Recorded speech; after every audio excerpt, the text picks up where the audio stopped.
Hello，大家好，咁我係花火啦。咁今日呢條片呢，就又係一個開箱文嚟嘅。咁其實之前上一條片就同大家講咗有玩嗰啲 Tamagotchi 嘅，但係除咗 Tamagotchi 之外，我自己近排唔可以話近排嘅，其實一直以嚟都迷緊一個玩具嘅。咁其實就係數碼暴龍啦。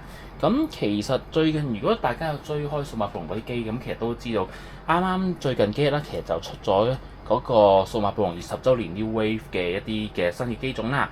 咁當然啦，對於呢啲機種嚟講，我就當然係全部買齊晒啦。咁直接啲講啦，其實今次呢四部啦，其實就兩個種類咧，一個叫做 Version C 同 Version D 嘅。咁入邊有啲咩唔同？其實最主要就睇翻後邊啦，因為咧其實你會見到佢依兩度啦，其實都會有唔同嘅獸喺度嘅。咁其實唔同嘅獸其實簡單嚟講就係得一粒蛋咯。因為其實 Version C 同 Version D 佢本身佢嘅定位其實就係針對翻 NDS 入邊有嗰個數碼暴龍太陽同月亮呢兩個版本嘅遊戲嘅。咁依邊就係嗰個太陽嗰邊啦，咁依邊就月亮嗰邊嘅。咁你話遊戲嘅內容其實佢之前出過嘅20週年嘅嗰啲暴龍機，其實嘅內容係一模一樣咁滯嘅，係睇你想玩邊一隻獸嘅啫。咁如果你以前有買開嘅，咁其實基本上今次買嘅最主要原因其實都係因為啲殼嘅。咁而家就見到兩款啦，一個就係有齊一邊太陽嗰邊先啦，一係就咁太陽嗰邊依個殼咧就係加魯魯啊，跟住巨龍啊，奧加同埋個我唔記得好似古加獸咁樣啦。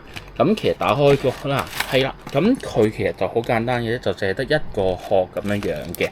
咁內容其實就如果以前有玩過，其實大家都知道㗎啦，咁就唔多去講啦。咁唯獨是要講嘅就係佢同一般嘅暴龍機比，佢嘅好處就係佢可以養兩隻啦。咁其實我舉個例，呢隻就係我自己有養開嘅 Version E 啦，係啦。咁你會見到啦，其實除咗一隻之外，佢有兩隻可以養嘅。咁佢嘅好處就係可以俾一次過養兩隻啦，同埋如果同20週年機打嘅時候咧，可以一口氣玩嗰個 Team Battle， 即係雙打，係啦。不過問題就係咧，呢部機養咧係我會覺得係比較上麻煩啲嘅，因為有兩個問題啦。第一，佢屙屎嘅速度真係好快，你唔一個鐘頭你唔睇佢咧，基本上隨時滿咗4嚿屎。當然啦，有啲人係用嗰啲邪修就係4嚿屎病咗之後，你醫咗佢哋咧，咁佢哋就唔再屙屎啦。係啦，咁但係我自己就唔係太中意咁樣玩啦，所以咧就每個月都唔係每個月，講錯，每個鐘頭咧都要幫佢哋清下1-2次屎咁樣啦。如果唔係就真係食到病嘅。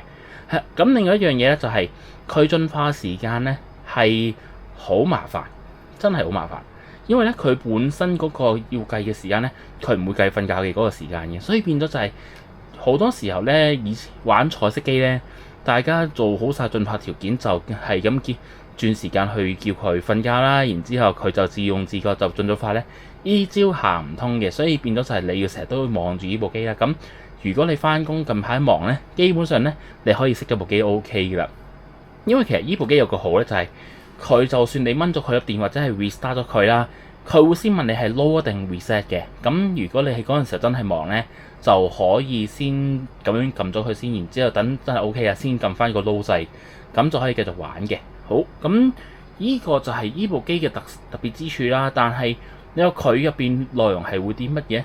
頭先除咗講緊嘅話太陽月亮嗰兩粒蛋之外啦，其實咧佢都有講清楚係會有啲乜嘢嘅獸嘅。即係舉個例，佢其實就有以前元祖即係磚頭機嘅1至5代嘅嗰5粒蛋啦。咁嗰5粒蛋佢而家就多埋個救液體嗰邊嘅。咁同埋有啲可以救液體可以透過打雙打就可以進化到個超救液體，可唔可以咁樣講呢？即係嗰啲暴龍、戰鬥暴龍、紅鋼鐵加魯合體變奧米加呢啲咁樣嘅朋友咁樣嘅。咁另外佢自己每一隻系列都會有佢其他嘅專屬蛋啦。咁其實基本上大家都大同小異嘅，就真係得太陽阿波羅同埋嗰個Lunamon， 即係月亮嗰隻啦，我唔記得叫咩名。跟住合耀眼新星獸咁樣樣嘅，係啦。咁呢兩部機嘅好處就係佢哋最後嗰隻耳環新星其實係呢兩部機先獨有嘅，咁其他就搞唔掂嘅，所以就好玩咯，我會咁講嘅。係啦，咁講埋依個殼有啲咩先啦。咁頭先俾咗嗰個四嗰啲瘦嘅嗰啲啦，跟住呢個就係嗰個阿波羅嘅嗰個 graffiti， 即係嗰個塗鴉嘅版本嘅。咁我就費事打開啦，因為呢個應該我會收藏為主啊。咁月亮嗰邊咧，咁其實就有兩款啦。咁我就比較上特別啲嘅嗱，呢個咧就係熊仔獸嘅深深版。咁其實呢個咧其實好多人係都中意，但係偏偏我其實一般啦。其實我中意呢一款多啲嘅，即係呢一個黑色嘅設計嘅。咁所以變咗就係我可能係開呢個嚟玩，跟住呢個就呢一個熊仔獸就收藏先啦，會咁樣樣咯。咁而關於其實我自己除咗呢4部之外，20週年仲有咩機？其實如果 A 同 B 咧，我就有呢兩部嘅。咁當然啦，嗰陣時候佢有4部機啦，但係我就覺得其實你唔需要買齊晒咁多部機咯，真係嘅。因為其實正常嚟講咧，你一個人攞住部20週年，其實都覺得有啲煩。如果你同時4開咧，係真係想嗌救命嘅，真係會。咁變咗就係我就揀咗 A 一部 B 一部 CD， 因為我係中意佢嗰啲盒啦，所以變咗就係我 CD 可能就2部玩2部儲咁樣樣啦，係啦。咁 E 咧，咁其實大家就暫時未有新嘅 New Wave 出嚟啦，咁變咗我就自己開住咗我舊嘅嗰部嘅。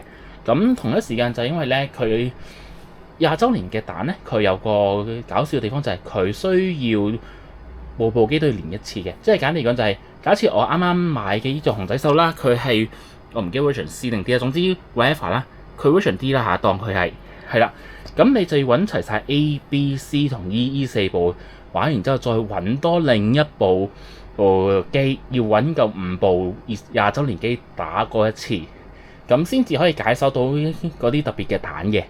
呢個係有少少麻煩嘅啦，但係其實如果係有時候大家出嚟玩，或者係有啲社群佢哋會組織一啲活動嘅，咁我又覺得係可以去參加，然之後叫佢人幫手去解蛋嘅，係啦。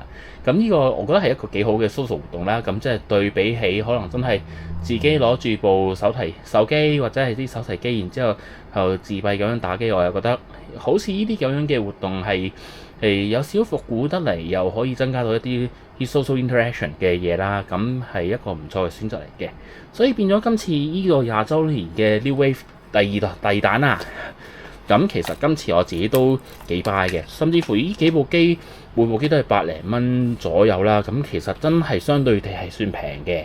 咁變咗就係啱使嘅，咪可以買翻幾部。因為其實呢幾部嘅 design 我覺得係靚過上次 A 同 B 嗰4部嘅。A 同 B 嗱真係咪落雞，我就普遍我覺得麻麻地，但係我冇 A 啊嘛，所以變咗就買一部用住先啦。咁跟住 B 我都係冇嘅，咁我又真係唔係太中意個加路路跟同埋加布加埋啲藥丸嘅，所以變咗就揀咗呢一部啦。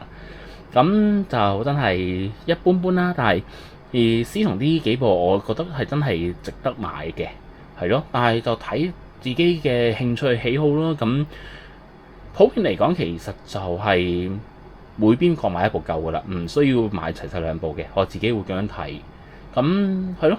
大家如果有興趣想玩嘅，都可以喺條片下邊留低個 comment， 咁大家有興趣可以約出嚟，可能連機咁樣樣。因為其實有時候大家真係需要透過大家出嚟連機去玩，同埋分享一下啲經驗啊、心得啊，或者係需要解地圖嘅可以揾我哋幫手咁樣樣啦。